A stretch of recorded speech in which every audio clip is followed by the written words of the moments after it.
তার মানে তারিখ হলো মহরম মাসে কয় তারিখ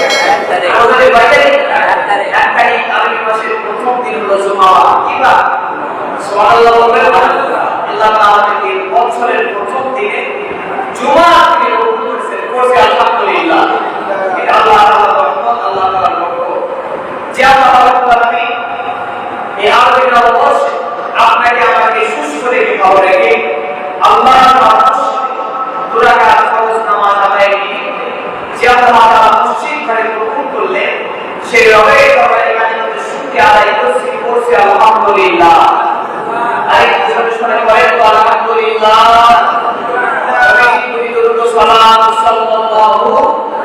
আপনাদের সকলকে আমি আমার অন্তরের অন্তঃস্থল থেকে আরবি নববর্ষের শুভেচ্ছা জ্ঞাপন করছি। আল্লাহ রাব্বুল আলামিন যেন আমাদের প্রত্যেককে এই একটি বছরের শুরু থেকে শেষ অবধি পর্যন্ত ঈমান ইয়াকিন নিয়ে নবীজির ভালোবাসা নিয়ে নবীজির আদর্শ নিয়ে যেন বেঁচে থাকতে পারি। সকলেই বলেন আল্লাহুম্মা আমিন। আরো জোরে বলেন আল্লাহুম্মা আমিন। বছরের প্রথম দিনে আমাদের উচিত হবে আল্লাহর বিধান পালন করা। কার বিধান? আল্লাহ। কথা বলেন কার? আল্লাহ আমাদেরকে পাঠিয়ে দিয়েছেন তার বিধান পালনের জন্য, ঠিক কি না? কোরআন শরীফে সূরা যারিয়াত আয়াত নম্বর 56 বহুল পঠিত আয়াত, পরিচিত আয়াত। আমার আল্লাহ রাব্বুল আলামিন সূরা যারিয়াতের 56 নম্বর আয়াতে ভিতরে রাখতে বলতেছেন, ওয়া মা খালাকুল জিন্না ওয়াল ইনসা ইল্লা লিয়াবুদুন।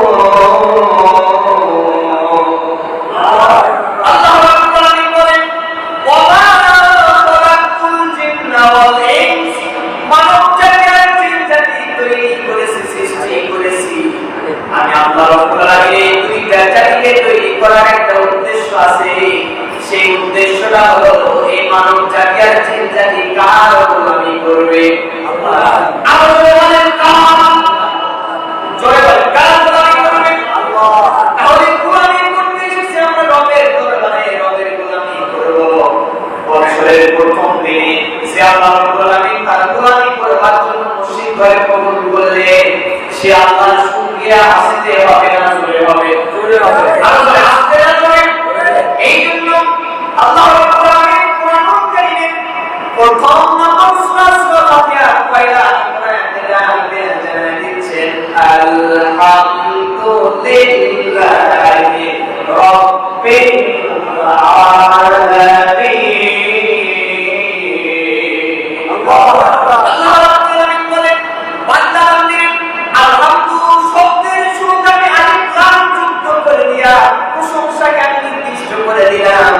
তোমার বাস্তব জীবনে চলনে ফিরনে ওঠনে বসনে কথায় কাজে রাজনীতি করতে মাঠে ময়দানে ধর্মীয় অনুষ্ঠানে যে জায়গায় জীবনের প্রত্যেকটা কর্মকাণ্ডে যে জায়গায় থাকো না কেন সর্ব অবস্থায় তার প্রশংসা করবা তিনি কে?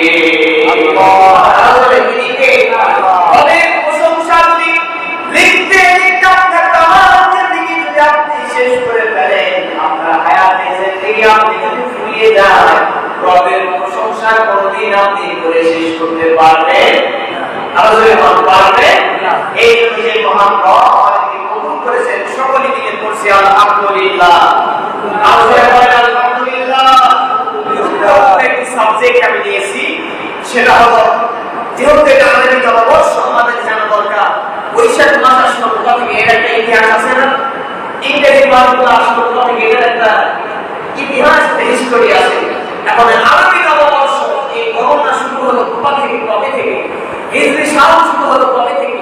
মহররম থেকে রবিউল আউয়াল থেকে শুরু করে জিলকদ জিলহজ মাস পর্যন্ত কেমনে ইতিহাস আসলো জানার দরকার আছে না? আছে না? যদি অন্য এলাকার মুসল্লি আপনাকে যদি জানায় যে আপনাদের ইমাম সাহেব হিজরি নববর্ষ সম্পর্কে আপনাদেরকে কি বলবো, আপনারা একটু জবাব দেন। যদি আপনারা জবাব দিতে ব্যর্থ হন, তাহলে ওরা বলবে হুজুর দুর্বল, দেখি না?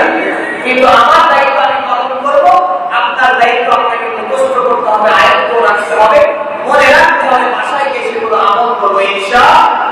আর জোরে বলি ইনশাআল্লাহ। আমরা কিছু বলতে গেলে কিছু পড়াশোনা করে বই পুস্তক দেখে আসতে পারি, ঠিক না?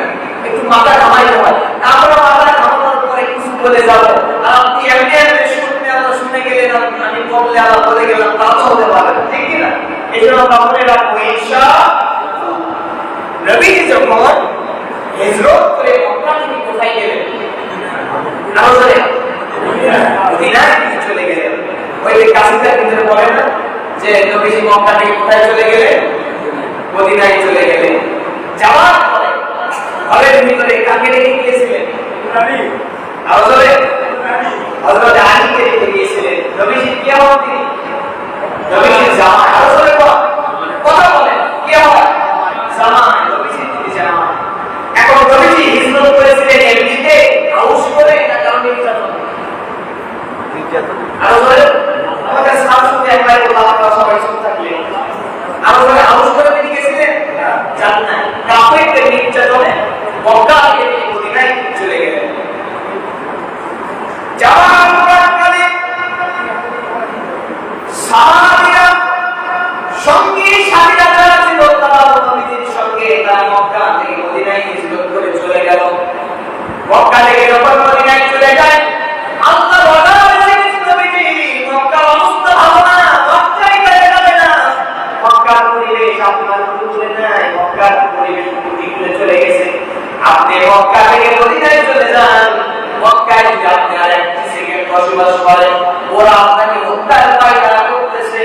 আমি ঘোষণা দিয়ে দিলাম মক্কা থেকে হিজরত করে মদিনায় চলে যান, আপনার জীবন আমি হেফাজত করে দিব। অনেকদিন পূর্বে তিনি জানতে বলেছিলেন আমি যদি কোনোদিন মক্কা থেকে মদিনায় হিজরত করে চলে যাই তোমাকে আমি সাথী বানাবো, তোমাকে আমি বন্ধু বানাবো। ওই আবু বকর কি কথা বলেছিলেন? হযরত আবু বকর নবীর বন্ধুকারের বন্ধু, নবীর ছোট্ট বয়সের বন্ধু। আবু বকর সেই দিন থেকে প্ল্যান করেছিলেন কোন দিন কখন থেকে নবীজি আমাকে ডাক দিবেন বন্ধু হিসেবে সাথী হিসেবে মদিনায় নিয়ে চলে যাবেন। আবু বকর সেই দিনের পর থেকে বিছানায় পিঠ লাগায়া ঘুমায় নাই। হিজরতের পরকালে নবী কাফেরদের মুশরিকের চোখের উপরে পানি দিয়া তিনি যখন মদিনার উদ্দেশ্যে গমন করা শুরু করে দিলেন, চলতে চলতে যখন আবু বকরের বাসায় গিয়ে পৌঁছলেন দরজার কাছে গিয়ে পড়া লাগলেন। ডাকতে বললেন আবু বকর সালাম কুলাম করলেন বাসায় আসো নাকি? দরজায় কর্নার দিতে দেরি হয়ে গেছে, নবীজি আওয়াজ দিতে দেরি হয়ে গেছে। হযরত আবু বকরের বাড়ির দরজা খুলে যেতে দেরি হয় নাই। নবী বলছেন আবু বকর গভীর রাতে দুনিয়ার সমস্ত মানুষগুলো ঘুমায় গেছে, পশু পক্ষীগুলো সব ঘুমায় গেছে, মায়ের শিশু সন্তানের কাছে মায়ের শিশুগুলো ঘুমায় গেছে মায়ের কোলের ভিতরে, দুনিয়ার সব জগৎ বন্ধ হয়ে গেছে। আবু বকর তোমাকে গভীর রাতে পাবে সেটা দিয়েছি। ওরে আবু বকর তুমি কি ঘুমাও না? একবার ডাক দেওয়ার সাথে দরজা কেমনে খুলে গেল। আবু বকর চোখের পানি ঝরঝর করে চোখে পড়তেছে, ডাকতে বলতেছে হুজুর গভীর রাতে দরজা সঙ্গে খুলে যাওয়ার একটা মাত্র কারণ, সেটা হলো অনেকদিন পূর্বে আপনি বলেছিলেন হিজরতের রাত্রিতে আপনি আমাদের সঙ্গী বানাবেন, সাথী বানাবেন। সেই দিনের পর থেকে চিন্তা করেছি কোন দিন কখন যে আপনি আমাদের ডাক দেন আর আপনি আবু বকর বলে আমার দরজার সামনে ডাক দিবেন, আওয়াজ দিবেন। আমি আবু বকর সঠিক সময়ে উত্তরে অ্যানসার দিতে জবাব দিতে না পারি, কাফের বেঈমান আপনাকে অ্যারেস্ট করবে, গ্রেফতার করবে, নির্যাতন চালাবে, ওদের হাতে আপনি চলে যাবেন। ইয়া রাসূলুল্লাহ সেই দিনের পর থেকে দরজায় পিঠ লাগায়া অবস্থান করি, আপনি কখন আসবেন আপনার জন্য কখন আমি আবু বকর দরজা খুলে দেব। আবু বকর কাঁদতেছে, নবীর চোখে পানি ঝরঝর করে পড়তেছে। আবু বকর কেনে নবীজি মক্কা থেকে কোথায় চলে গেলেন? আরো চলে মদিনায় চলে গেলেন। এরপরে যখন হযরত আবু বকর মদিনার মসজিদে যখন তিনি ইসলামী রাষ্ট্র কায়েম করে মুসলিম ক্ষমতা মসজিদে বসে করলেন, তিনি বিদায় হয়ে চলে গেলেন। হযরত ওমরের পালা এসে গেল। হযরত ওমরের সময়ে নবীর একজন সাহাবী তার নাম হলো আবু মুসা আশআরী রাদিয়াল্লাহু তাআলা আনহু, তিনি ইরাক এবং কুফার গভর্নর ছিলেন। কোথায়? ইরাক এবং কুফার তিনি গভর্নর ছিলেন। একদিন তিনি ডাকতে বলতেছে হযরত ওমরের কাছে, প্রধানমন্ত্রীর কাছে রাষ্ট্রপ্রধানের কাছে থেকে চিঠি লিখলেন, হে আমিরুল মুমিনিন, আপনার ওপাশ থেকে যতগুলো চিঠিপত্র দরখাস্ত আমার কাছে আসে, এই চিঠিপত্র দরখাস্তের উপরে কোনো তারিখ ডেট লেখা থাকে না, যার জন্য চিনতে এগুলো অ্যানালাইজ করতে, এগুলো ডিসকাস করতে আমাদের অসুবিধা হয়ে যায়। হে আমিরুল মুমিনিন খলিফাতুল মুসলিমিন, আপনি একটা ডেট তারিখের ব্যবস্থা করেন। হযরত আমিরুল মুমিনিন চিন্তা করলেন, ঠিকই তো বলছেন, একটা কাগজপত্র ডেট লিখতে গেলে, দরখাস্ত দিতে গেলে সেখানে যদি কোনো তারিখ যদি নির্দিষ্ট করা থাকে, চিনতে জানতে সুবিধা হবে না অসুবিধা হবে? সুবিধা না অসুবিধা? সুবিধা হবে।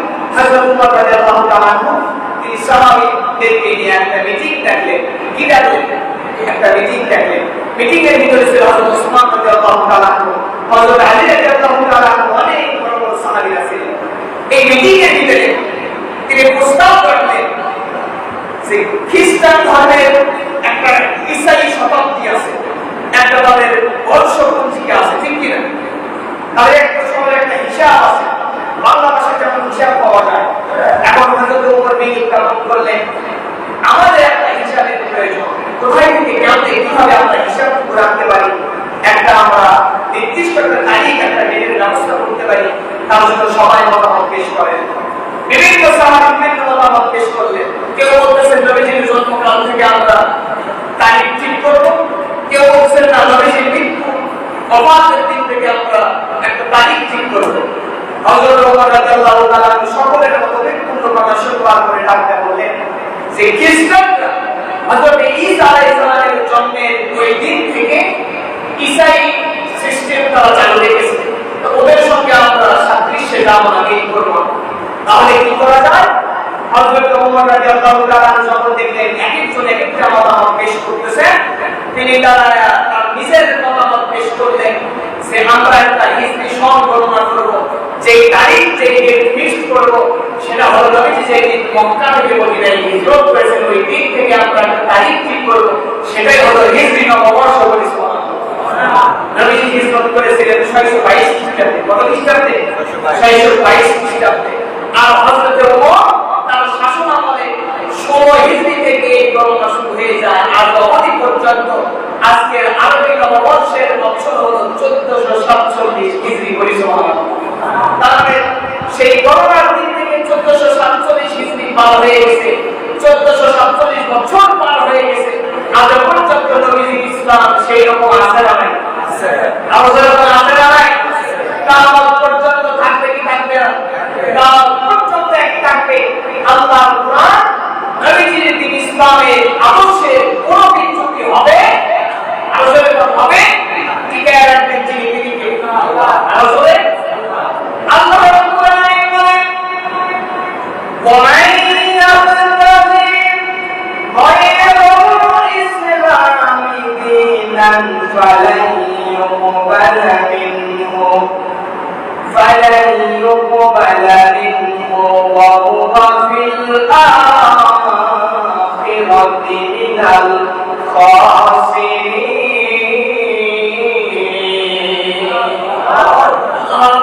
বলেন নবীজির ইসলাম বাদ দিয়া, আমার বর্ণিত ধর্ম বাদ দিয়া যে কোনো ধর্ম তালাশ করো না কেন, যেভাবে তোমরা যে মতবাদ দিয়া তোমাদের পুস্তক দিয়া বানানো সংবিধান দিয়া পরিবার চালাও, সমাজ চালাও, রাষ্ট্র চালাও, তোমাদের জীবন জিন্দেগি যেটাই চালাও না কেন, আমি রব জানায়া দিলাম ওইটা আমি রবের কাছে পালাই মুকবালা মিনহু, কখনো কবুল করা হবে না।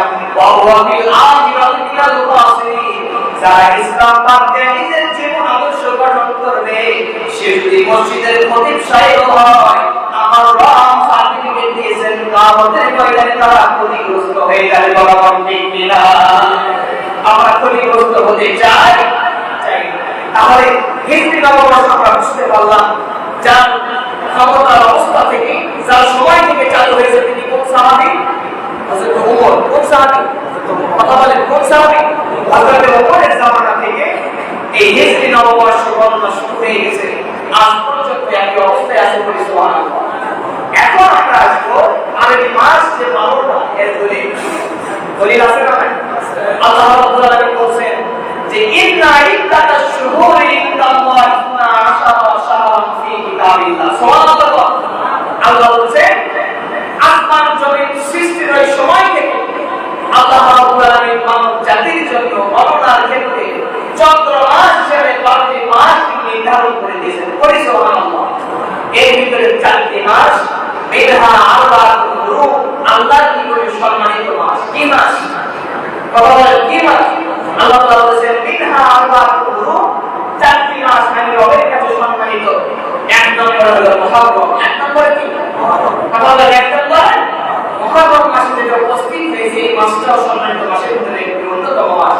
আল্লাহ তাআলা ডাকতে বলেছেন, হে দুনিয়ার বান্দারা, এই মাসের ভিতরে তোমরা নিজেদের উপরে জুলুম করো না, নিজেদের উপরে অত্যাচার করো না, গুনাহের ভিতরে লিপ্ত হয়ে না, যুদ্ধ বিগ্রহ করো না, কাফের বেঈমানরা পর্যন্ত এই মাসগুলোতে তারা যুদ্ধ বিগ্রহ করতো না।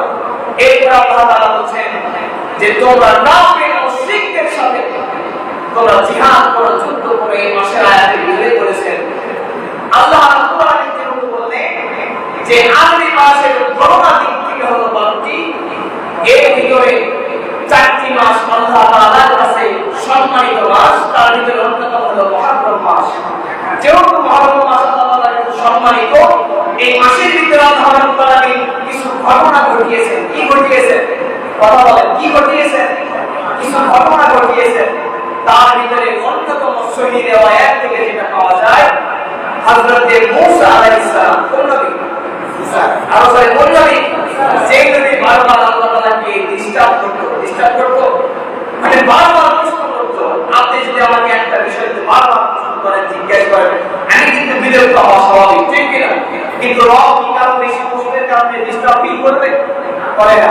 বান্দা রবের কাছে যত চায়, আল্লাহর কাছে আমার রবের কাছে এই বান্দার উপর প্রিয় হয়ে যায়। সুবহানাল্লাহ। কিন্তু যে বান্দা রবের কাছে চায় না, আল্লাহ তাআলা ওই বান্দার উপর রাগ দিতে হয়। কি হয়? রাগ দিতে হয়। এই জন্য আমরা চাই ওনার কাছে, আমাদের চাই ওনার কাছে সুখে দুঃখে যে কোনো অবস্থায় থাকে রবের কাছে চায়, আল্লাহ তাআলা আমাদের মনের নেক কষ্টগুলো পূরণ করবে ইনশাআল্লাহ। মুসা আলাইহিস সালামকে আল্লাহ রাব্বুল আলামিন ফিরআউনের কবল থেকে এই মুহররমের 10 তারিখে, এটাকে বলা হয় আশুরা। কি বলা হয়?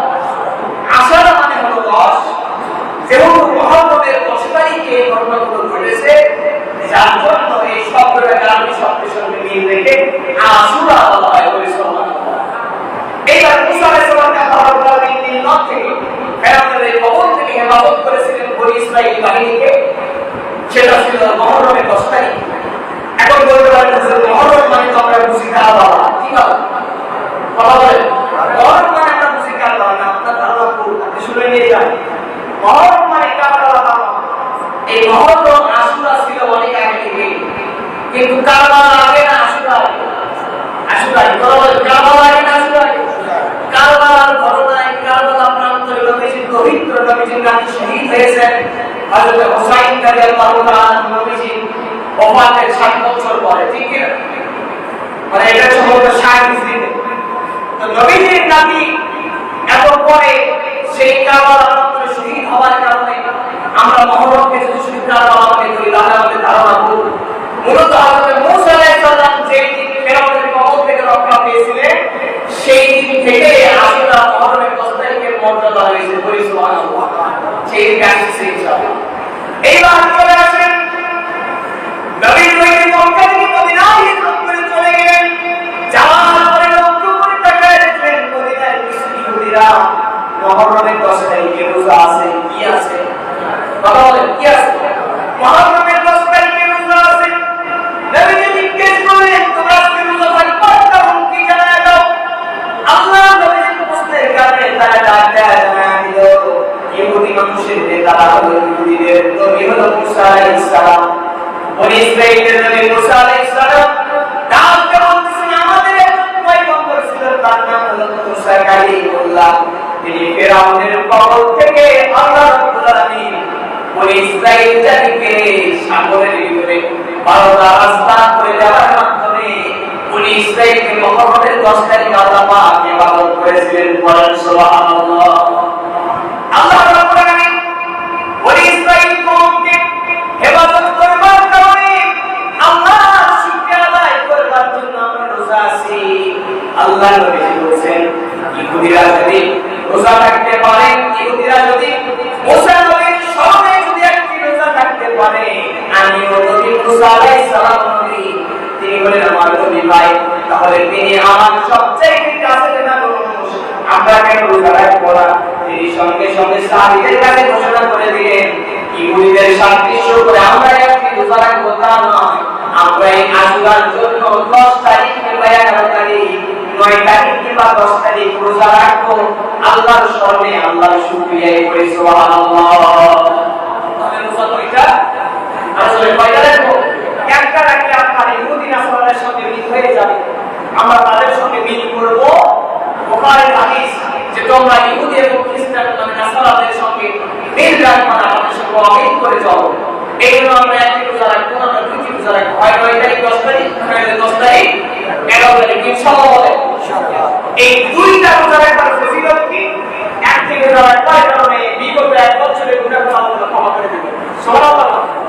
আল্লাহ নবী বলেন আফদালুস সিয়ামি বা'দা রমাদান, নবী বলেন রমজান মাসের পরে আল্লাহ তাআলার কাছে সর্বশ্রেষ্ঠ রোজাগুলো হলো এই মুহররম মাসের রোজা, মানে আল্লাহর মাস মুহররম মাস। বলি সুবহানাল্লাহ।